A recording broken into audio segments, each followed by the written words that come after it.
আসসালামু আলাইকুম। এডু এক্সপার্টের পক্ষ থেকে সবাইকে স্বাগত।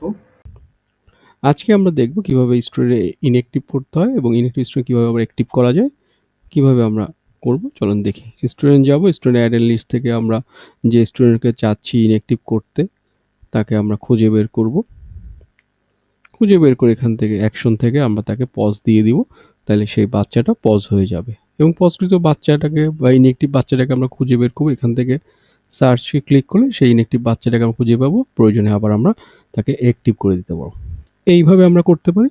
এবং যদি এরকম হয় যে আমাদেরকে অনেক স্টুডেন্টকে একই সাথে পজ করতে হবে, তাহলে আমরা স্টুডেন্ট এডিটে গিয়ে রোজ সেকশন গ্রুপ সেশন এডিট থেকে শিফট ক্লাস দিয়ে গেট স্টুডেন্ট দিব।